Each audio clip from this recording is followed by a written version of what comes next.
कल की रात से देर रात्रि से चमोली जनपद के 4 स्थानों पर अलग अलग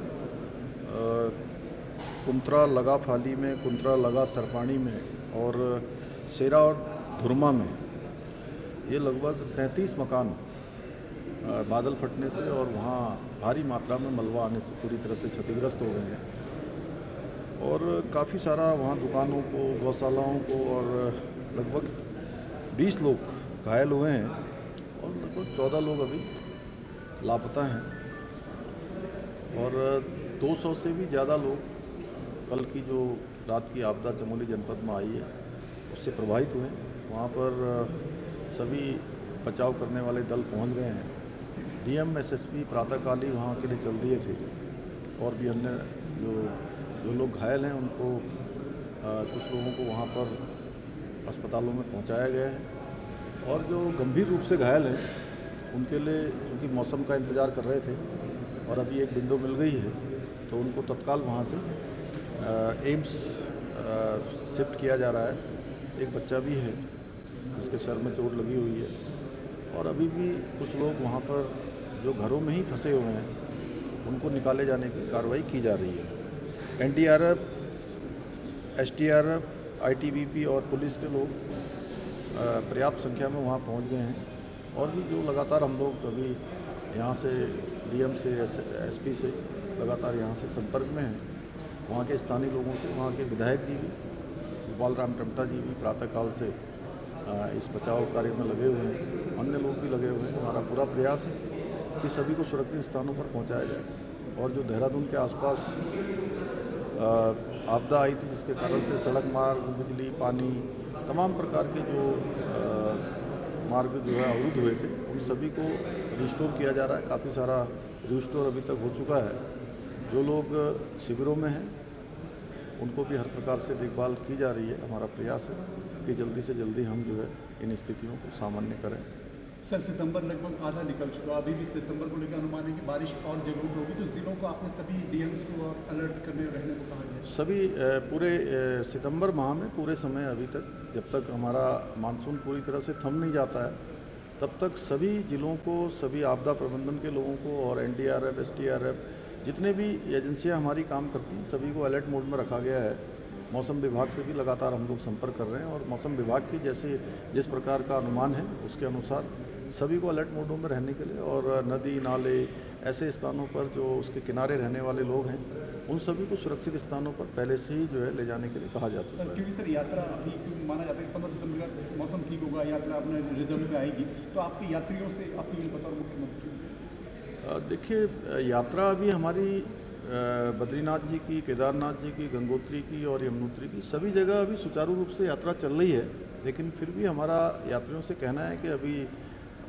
जो 4-5 दिन मौसम विभाग के द्वारा और मानसून का जो समय है उसमें मौसम की जो भविष्यवाणी होती है या अनुमान जो किया जाता है उसके अनुरूप ही अपनी यात्रा को नियोजन करें जिससे कि उनको किसी प्रकार की परेशानी न हो। वैसे हमारा संपूर्ण प्रयास है कि ये दूसरे चरण की यात्रा भी पहले चरण की जिस प्रकार से यात्रा हुई, अच्छे प्रकार से लोग श्रद्धालु आए, तीर्थयात्री आए, अपने दर्शन किए और सुरक्षित और आसानी से वापस गए।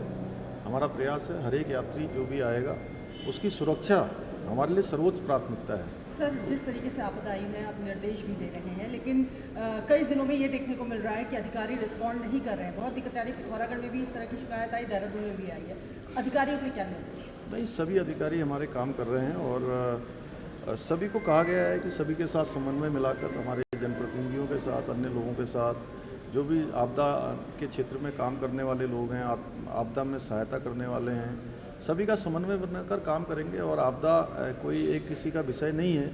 ये हम सभी का विषय है। इसमें कहीं हम लोग अलग अलग नहीं हैं। पूरे उत्तराखंड के लोग एक टीम भावना के तहत ये आपदा आई है, इस आपदा का सामना करेंगे और इस चुनौती से भी हम लोग आगे निकलेंगे। सर, उत्तराखंड जैसा कि आपदा से करार आया, आपने कहा इकोलॉजी चुनौती कॉम्बिनेशन को उत्तराखंड सरकार डेवलपमेंट शामिल करेगी। अब देश भर में चर्चा का विषय है कि जिस तरीके उत्तराखंड में आपदाएं आने की डेवलपमेंट करने का। देखिए, ये जो आपदाएं हैं चूँकि ये ग्लोबल वार्मिंग का जो एक इफेक्ट है वो जो है निश्चित रूप से कहीं न कहीं उसका असर हमारे यहाँ भी है और इससे पूरी दुनिया प्रभावित हो रही है, पूरी दुनिया को असर हो रहा है। और हम जहाँ भी आपदा आई है ऐसे स्थानों पर जहाँ पर कोई भी निर्माण कार्य नहीं हुए हैं, किसी प्रकार का जिसको अनियोजित विकास कहते हैं वो नहीं हुआ है, लेकिन उसके बावजूद भी हम उससे अफेक्ट हो रहे हैं, तो हम इसका आकलन करेंगे और जो हमारे तमाम संस्थान जो इस क्षेत्र में काम करते हैं, जिनकी विशिष्टताएं इस क्षेत्र में हैं, उन सभी का हम लोग सहयोग लेंगे और इसका पूरा एक तरह से सर्वे भी करवाएंगे, परीक्षण करवाएंगे, जिससे कि आने वाले समय में हमारा यही प्रयास है कि आपदाओं को हम रोक तो नहीं सकते,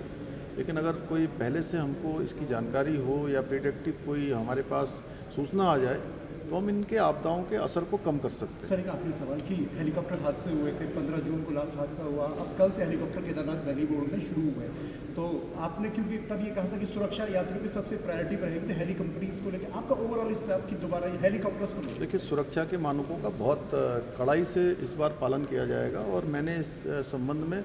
भारत सरकार का जो नगर विमान का जो हमारा मंत्रालय है सिविल एविएशन, वहाँ पर जाके उनके पूरे मंत्रालय के सभी अधिकारियों के साथ, डीजीसीए के साथ, सेक्रेटरी एविएशन के साथ और भी मिनिस्टर जो राम मोहन नायडू जी हैं,